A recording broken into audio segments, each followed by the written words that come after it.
All right, Frank and Sam, and all of you who are going to be watching and following. What I'll be doing real quick while I wait for my ride is explain the path of the sun over flat Earth and why we have different seasons and why we have different time zones and why it can be different times of seasons on different parts of the hemispheres at the same time. It should be obvious by the diagram itself, by studying it. I say that because I figured it out myself by looking at it and just understanding it. But let's see if my instruction helps you get it a little bit better. So, here we can see that the water is flat, Frank, as physics would tell us, and our eyeballs will tell us, and you can go get any few containers or a flat surface, pour the water out over and over and over again. You'll find it always find its level. You'll find this is a popular topic with flat earthers. It's one of my favorite, truths, scientific, evidences, experiments is that one can conduct in their very own home with, a couple dollars worth of, supplies. So here you have the land masses sticking up out of it here, right? All of those are also primarily flat. Of course, there is topography. There is, other than things like, foliage, you've got, your hills, your mountains, your valleys, there's all sorts of things like that, right? Buildings. But other than that, the land is primarily flat, which is also what we see and what we can prove. For the most part, United States is just, I don't know, with no more than a few feet above sea level all the way across. Even the coastal regions are just a little bit lower, but for the most part, United States is flat. Florida, all the way up, down, and sideways is completely flat. All of the lands, all of the waters are, for the most part, flat. I'm getting off topic here. The sun here, as you go throughout the months, right? Why is this such a pain?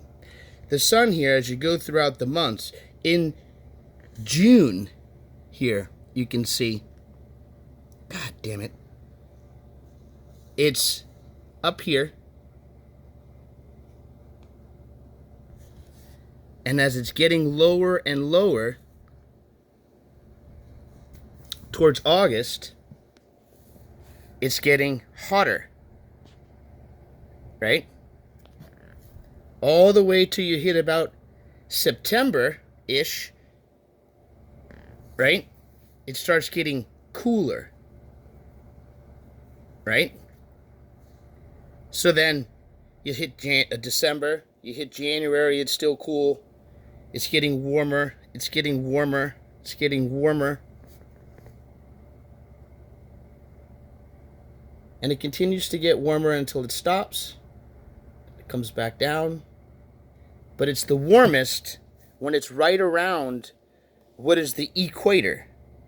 So, being that this is not a globe model, you have to completely throw out what you've ever thought is the equator circling around a ball, but rather the equator is a circular path above this plane, which is a three-dimensional environment. It's in fact more like a terrarium, because remember, there would be a dome. There's so many pictures of this. I don't understand how anyone can't get it, especially with the very simple analogy of a snow globe. It's mind-boggling that it is so difficult for people to understand this. But anyway, and the fact that y'all make fun of flat earthers. But any flippin' who, this area right here is the equator, which is not very high and not very low from where the sun is. It's almost in the middle. It's more closer to the lower part, so it's the hottest when it's fairly low, but also circling, not too narrow and not too wide. So that is, in fact, when it's going to be your hottest period. For me here in Florida, that's going to be August, right?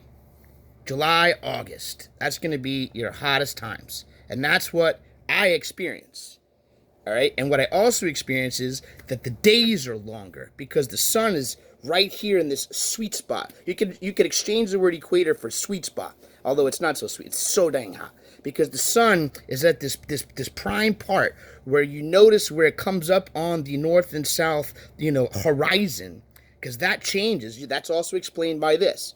You see here, where you are on the beach, when it's circling here, circling here, circling here, circling here, is going to change where the sun appears to be rising on the horizon. Of course, the sun is always above us, and it does change in altitude, like Brett said.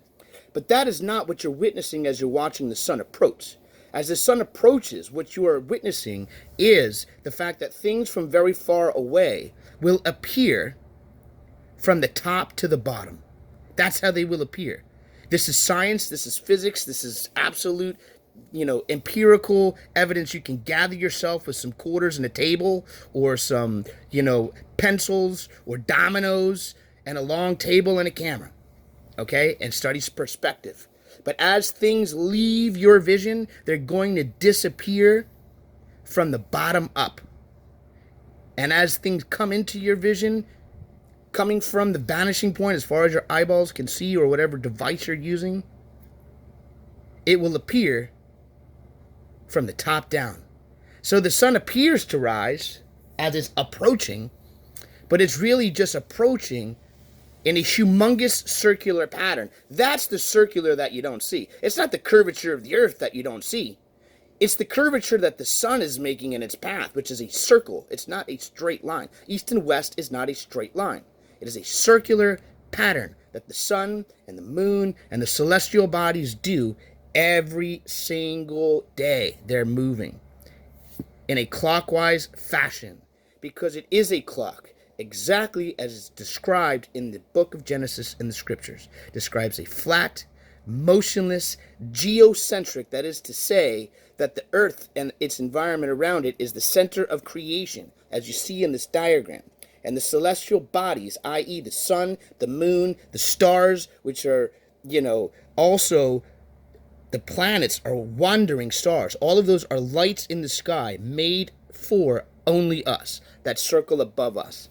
The only star that is not traversing in a circular pattern above the sky is Polaris, which is the North Pole, which would be right above here, right? It is the pivotal point of where the dome, so it is spinning, it's the axis point. So it's spinning upon itself. And once again, that is exactly what we witness. Science, observation. The only star that does not appear to traverse across the sky in a circular pattern is Polaris, which matches the flat Earth model, once again, because the stars are in the dome. And this particular one, the North Star, is right over the North Pole, which is the center of this huge area, right where you see the Aurora Borealis coming down, right? Because it's electromagnetic energy powering this machine that we're in, that didn't explode out of nothing. It was designed and created by a God, an all-loving and powerful God that has a plan for your life. And that's what they're hiding. That's the reason behind it. I don't know if I've been off on a tangent, you guys are understanding this or not, but when the sun is circling here in this outer perimeter here around Antarctica, that's why they'll have like 12 hours of sun and 12 hours of night, because as the sun's going all the way around here, all of this area is getting light, but this area is just getting dark, dark, dark, dark, dark, dark, dark, dark, dark. Actually, I want to say it's 24 of each, right? Isn't that what it is? They're getting these long-ass days and long-ass nights, because they're getting sun while it's going this huge circle. They're getting sun, they're getting sun, they're getting sun. But over here, they're not getting sun for all that extra time, which is the opposite of the North Pole. That's the South Pole. Antarctica is in our model, right? Because north is the center, south is away from the center. In the North Pole, right, at the same time that that's going on,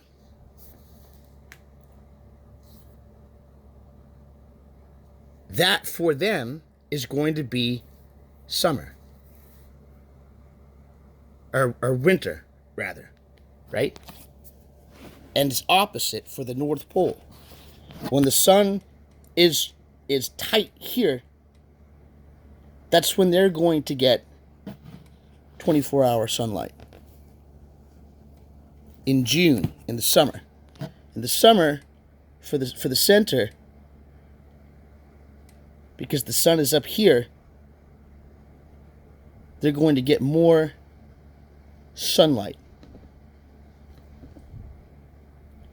And as it comes down lower, they're still getting those longer days. It's getting hotter and hotter throughout the summer as the sun's getting lower and lower until it reaches that point right around here, that sweet spot, that equator, where it's the hottest it's going to get, and then it starts getting colder and colder, because the sun is circling so wide. So all these inner area continents is getting colder now for us. And the days are shorter, because the sun is circling farther and wider. And it stays cold until it hits that equator point. That would be, I guess, spring. So it's a pattern. I don't know if this is making sense here. It's a like Sam said, a corkscrew pattern that is a 365 day pattern, circular or corkscrew pattern. Every 24 hours, the sun does this circular pattern. That's every 24 hours, every day. Throughout the 365 days, it's going up and down in this corkscrew pattern here, which affects how hot and cold it is. It affects the different areas getting different amounts of sun and less and more, and quite opposite type season type things. The hemispheres, if you will, where the sun appears to rise on the equator, i.e. the summer and winter solstice, where the sun dies on the crux, the southern crux, appears to die or stop moving, right, and die until it returns in the other direction, signifying that summer's coming. So the ancients would know it'd be time to start planting their crops soon and all of that shit. Because it's just like what God said. It's to be used as celestial clock. So, I hope this was a helpful video. What this should be obvious, completely obvious to you, is that every single question, it's not just this one, that you can ask about flat Earth and the model, is provable with science and common day observation. That is, my friend, the whole point. And for me, it's not going to help Sam very much, but it matches up with scripture. And to me, that's even more important than the science.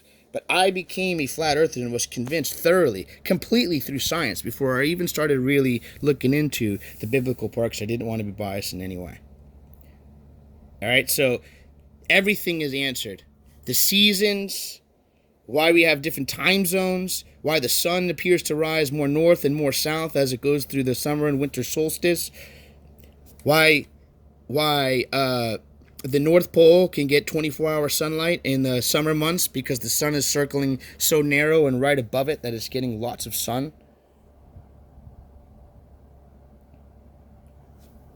But it's opposite for this outer rim here, because the sun is circling so far away from it. And this is what we can confirm with our observations with things like a P900 and zoom in on things, that the sun and the moon are local inside of the dome, providing light and energy. The sun is hot, the moon is cold. These are also things we can test. Anyway, my ride should be here soon. Take a look at the diagram. Take a look at my explanation that I put above the diagram when I posted it, and see if it doesn't all make sense. That you should have had enough information with this very simple diagram and using your own common sense that the sun is hot, so it would bring the heat and the light with it and away with it if it was local, in fact, like we're saying, not bigger than us and 93 million miles away in the center of the universe, because it's a heliocentric, pagan, Masonic, satanic system you've been fooled into worshiping, mixed with Greek and Roman gods. All right, this is Yoda Earth is Flat, exposing the global deception. The plain truth, baby. Alert the public.